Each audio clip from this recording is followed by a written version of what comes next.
Welcome to the Property Management Brainstorm Show with Bob Preston. Bob is the lead consultant and podcast host at Property Management Brainstorm, the consulting and strategic planning company dedicated to the property management industry. This podcast is for property managers and company owners seeking an in-depth look into current trends toward adding doors, growing recurring revenue, and building a high-profit property management business. You'll hear from leading professionals on hot topics, success stories, and strategies for expanding your company and assuring your property portfolios are managed efficiently. Now, here is your host, Bob Preston.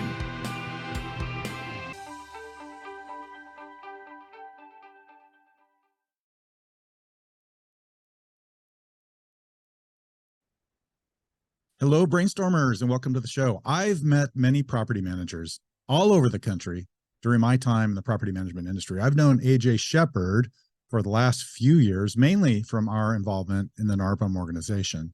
He is also a real estate investor, active in real estate syndication, and pretty cool. He also owns a beer brewery. This is his second time on the show, so I'm excited to welcome him back today to the Brainstorm. AJ, good to see you. Welcome to the Brainstorm. Hey, Bob, thanks for having me. I appreciate it. Yeah, it's been a while since we connected. And as I mentioned in my preamble, we've known each other for quite a few years from the industry and our involvement in NARPM. How about we start there today by you introducing yourself, telling us about your property management company, and a brief overview of your journey in the industry. Sure. My name's AJ Shepard. I'm out of Portland, Oregon. My brother and I co-own a few companies, but the main one being Uptown Properties, which does property management.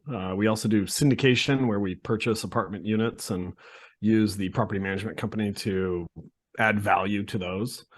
So we started back in 2011, and we really started syndicating units just in 2020. So that's a little bit newer to us. As you mentioned with NARPM, I volunteer on the board. This is going to be my last year as regional vice president, and I'm managing the territory, Pacific Islands, which is really just California and Hawaii. I have written myself in for the ballot for president-elect this upcoming election. Well, let's talk about that. Let's jump into that, because over the last several years, you've been very committed to participating in NARPM. How did that come about, where you wrote yourself in, or you petitioned, I think? How did that all come about? And tell us how that process went. Yeah, I mean, the process to do it isn't that difficult. I just found myself in that position where that was required of me. In order to keep moving up and be on the board. I timed out with 4 years as RVP, so wasn't eligible for an RVP position, and the nominating committee has put two people in place, and in my opinion, one of them could have kept serving as an RVP. So it felt a little slighted towards me, and that's kind of why I was like, well, I'm fairly young. I've got the time. I've got the wherewithal. I want to still be on the board. I still want to serve. I still think that I've got a ton of knowledge that I can share with the community.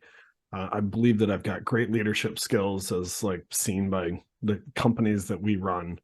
So I really think that I'd be good for the position, and I didn't want the membership to miss out on that opportunity. So, this is going to be the first year that NARPM members have an actual choice.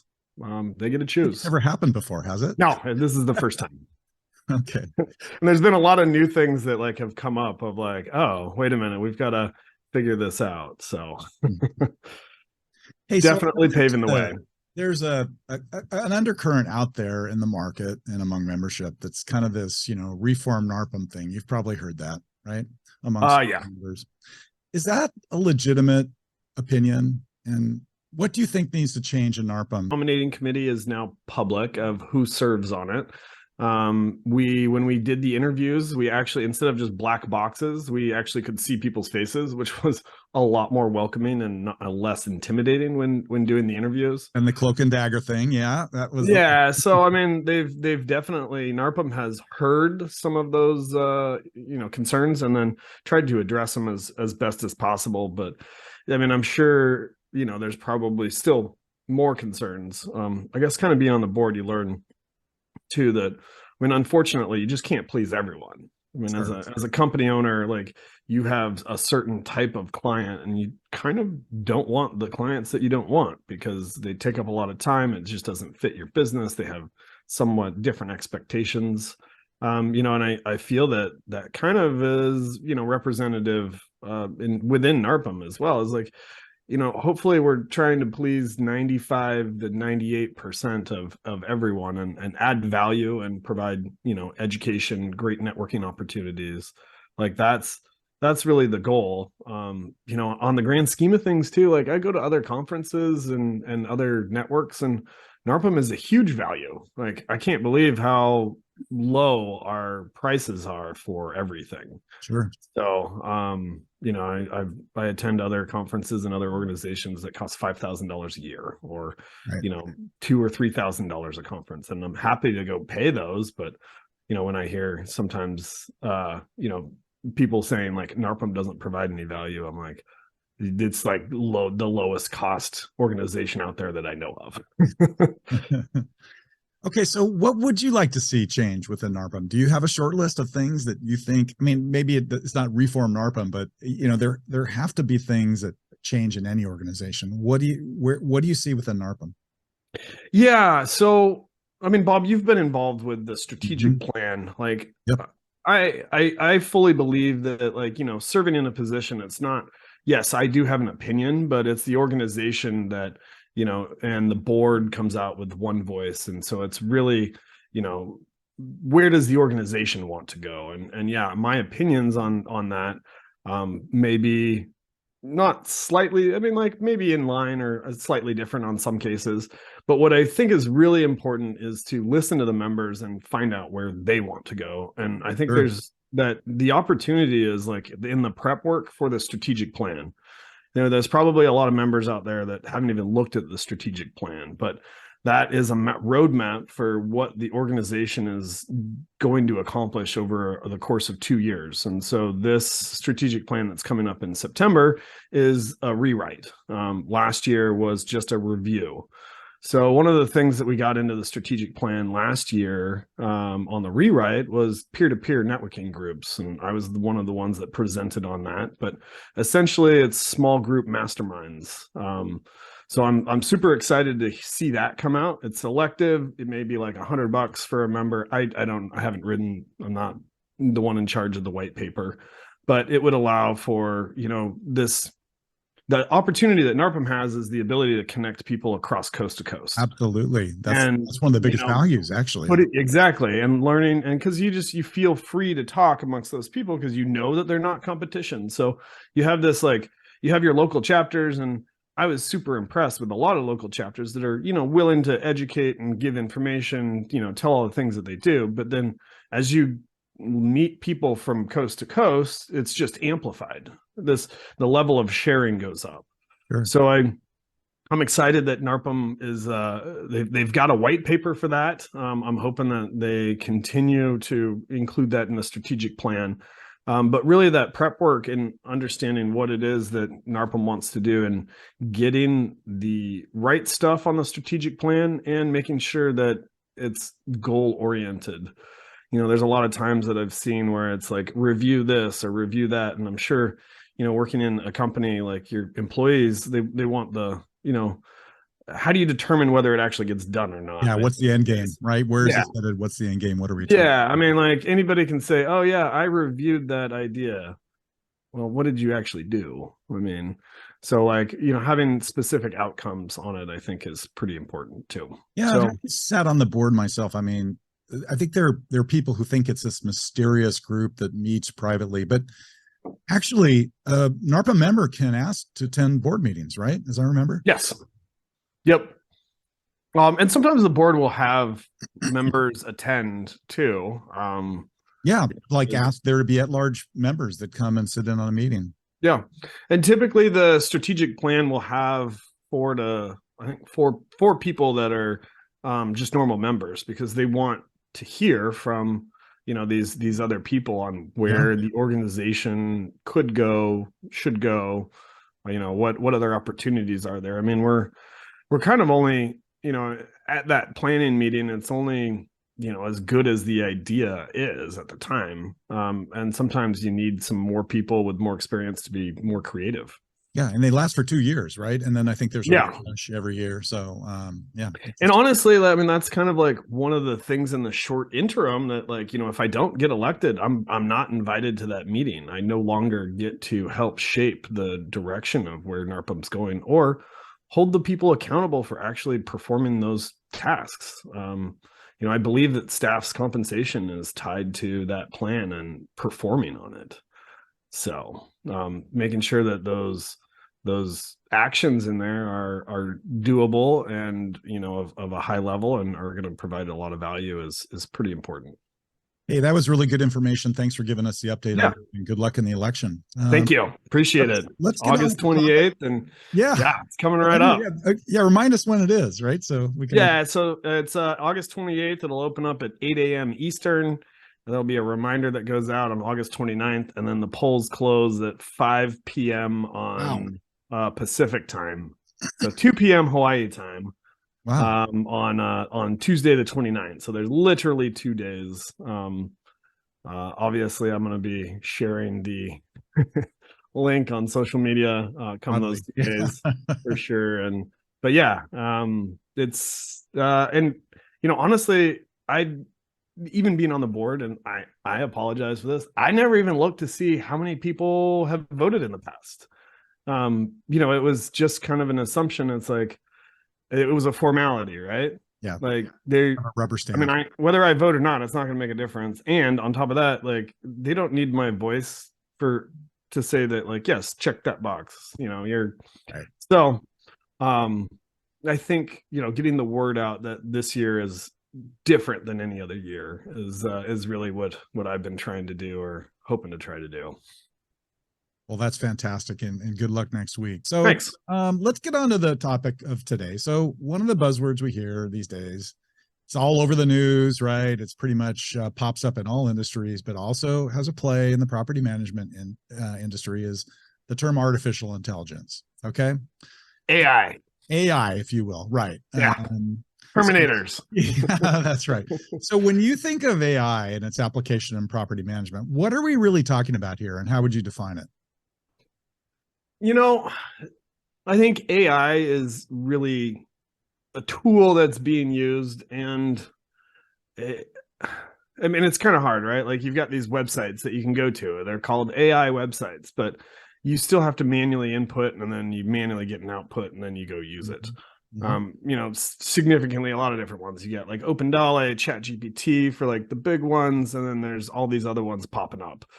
So, in the aspect of like calling that AI, then I think that can kind of work. We have started to experience some plugins too that'll like plug into your browser, plug into your email, where those you can just like press a button and then ChatGPT kind of just writes the email for you, which is right, pretty or cool. Corrects it.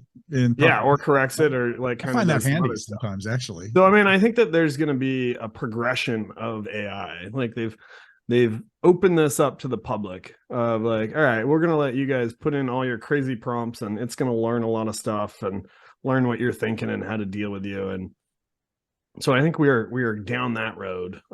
But the stuff that I hear is like you've got companies that have, taken that model and then really formed it to something specific to what they want. And, I'm pretty sure that there's some people out there looking to do the same thing for property management. So I think it's only a matter of time before we get probably some AI specific to the industry.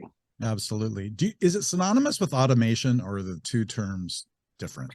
So I believe that they're definitely two terms, but they're intertwined, right? Mm-hmm. Like AI is kind of the thought behind like, why would I do something? How would I do it? And then automation is the portion now, whether that's AI or, some program that will take whatever it is that you want done and just do it over a set of rules. Yeah, like I was going to say that, in conjunction together, they can be super powerful. And if you are looking to automate your business, like starting with that stuff now, because what you'll find is there's just tons of exceptions. You're like, oh man, I now have to write another program for this and another program for this, and it that could be the tough part, right? Is like making sure that the process is written so that it's the same each way, but can be run by a program instead of a person.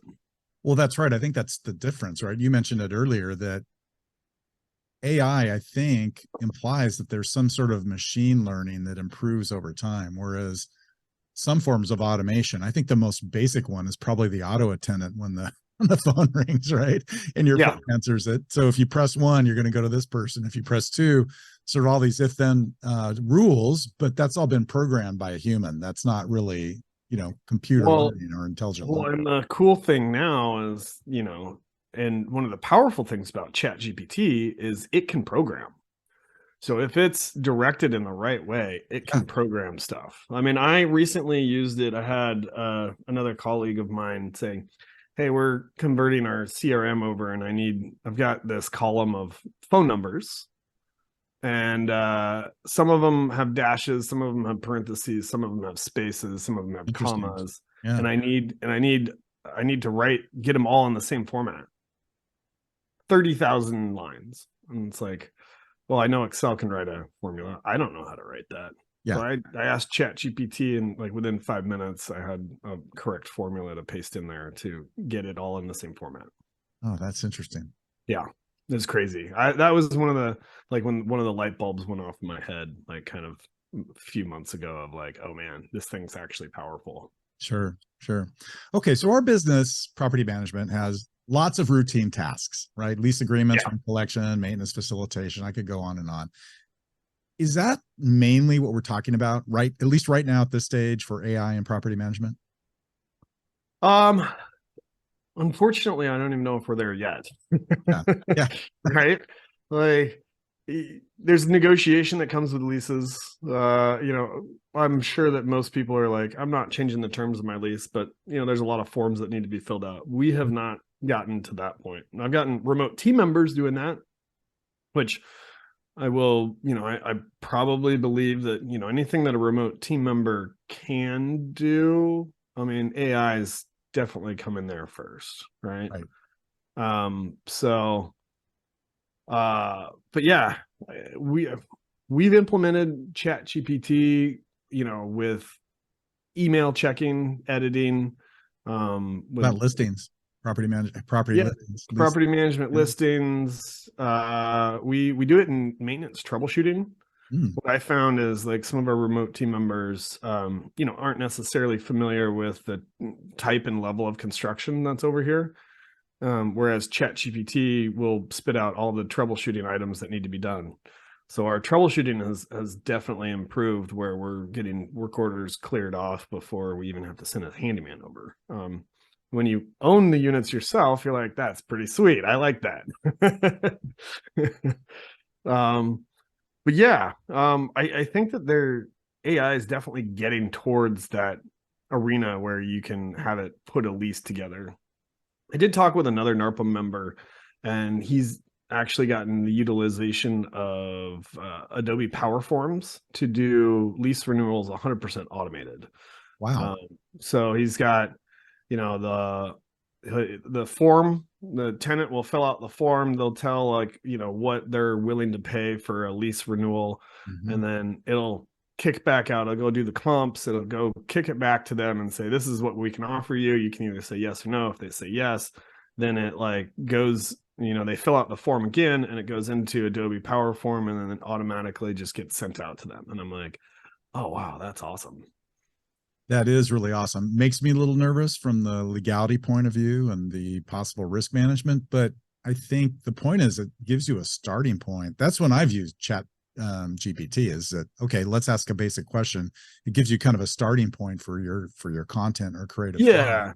Whether that be a lot easier, right? Whatever it is. It's a lot easier to edit something than it is to conjure it up yourself. Like, that creative portion takes a lot of brain space sometimes. And if you have something to start with, then, it's generally a lot easier, and it's easier to delete something than it is to, like, create it. Absolutely. Yeah. What other technology tools are you seeing out there that are used for either AI or maybe some of those, basic task automation? Yeah, I mean, we've developed a person in our company to be 100%, not 100%, but like the person that goes to about writing zaps.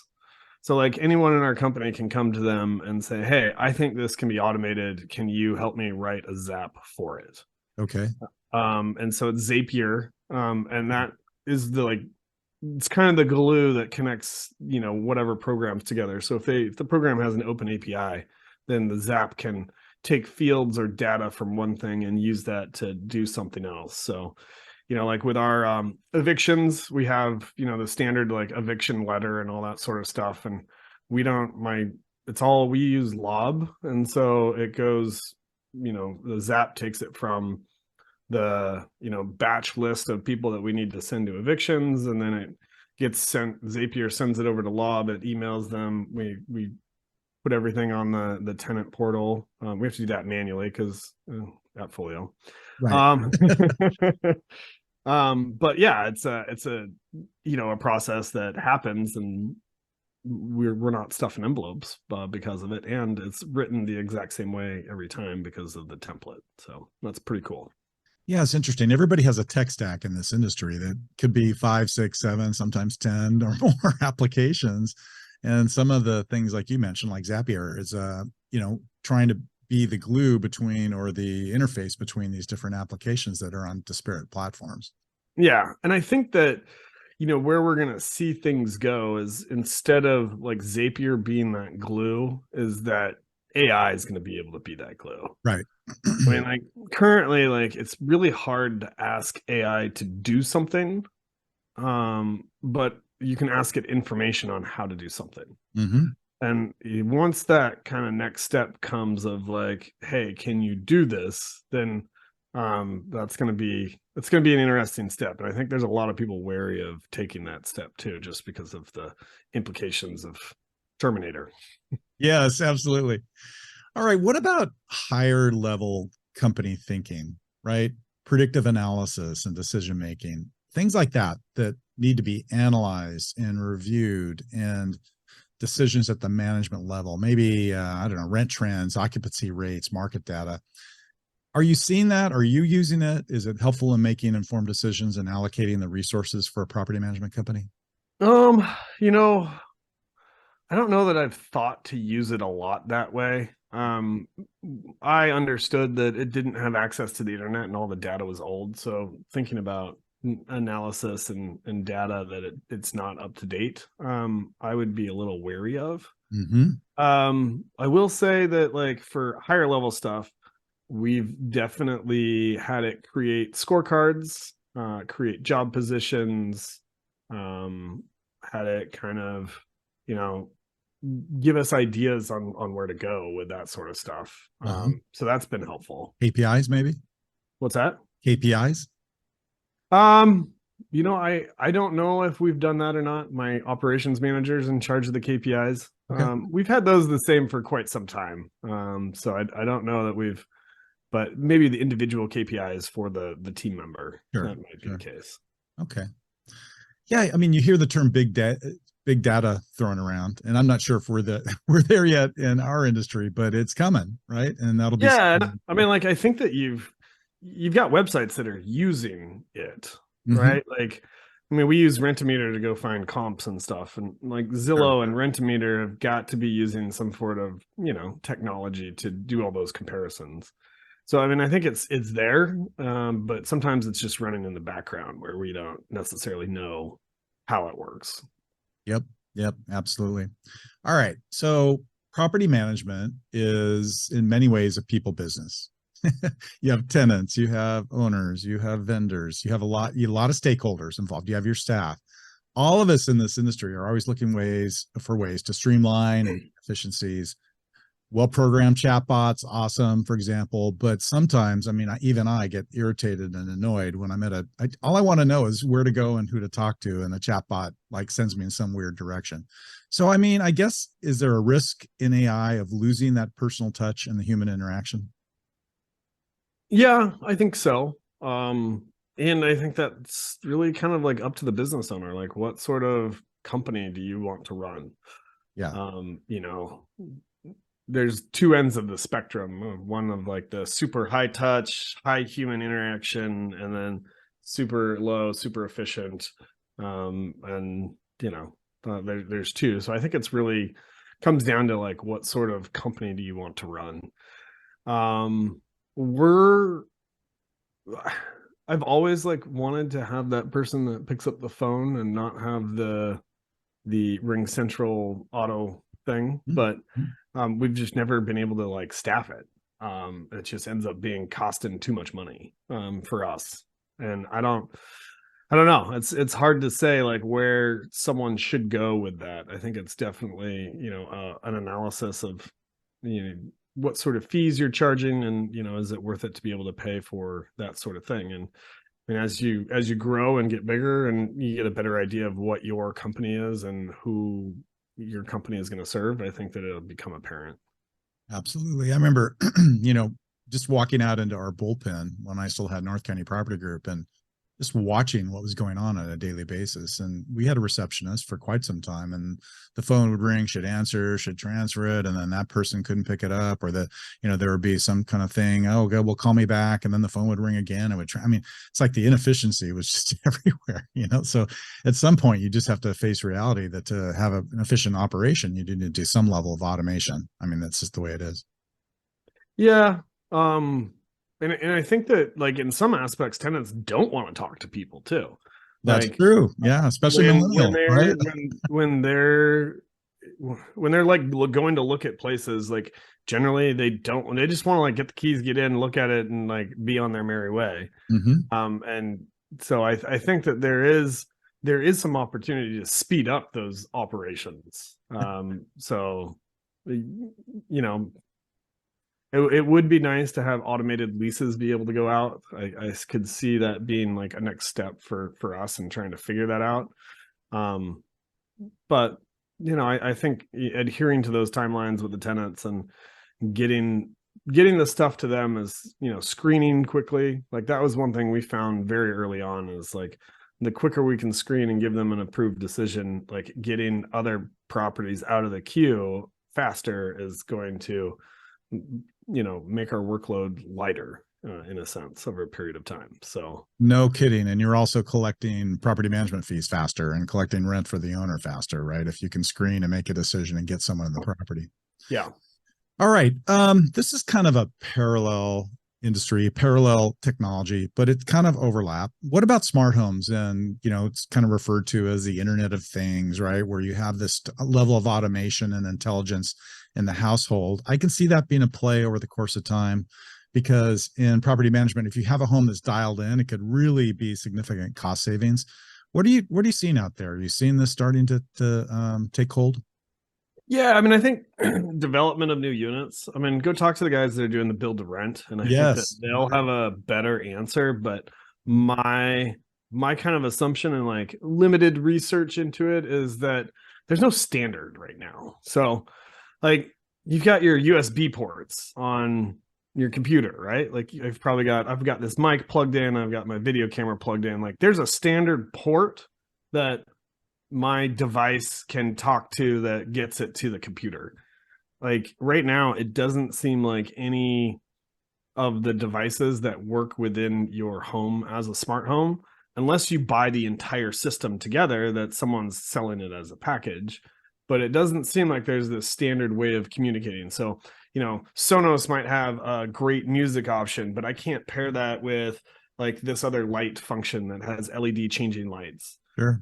Without some, you know, really technical way to put it all together. So until there really kind of comes this solution of, you know, if having more options is going to be better for everyone. And yeah, the guys that come up with a system, they're like, well, I don't want to open my system up and have someone sell a bunch of their products on my system. And then, you know, vice versa, all these guys come up with products are like, well, it's really hard to get standalone stuff. So I don't know. My thought is until there's actually kind of a way to integrate everything together, it's going to be really tough, especially with remodels. You know, a lot of the stuff needs wiring. And once you go in and do it once, like it's not really cost effective to, go put wiring in after the drywall has been put up, in a sense. It's a really good point. And as a property management company, you can't have, 500 different doors all on different types of smart home devices. It'd be impossible to manage it, right?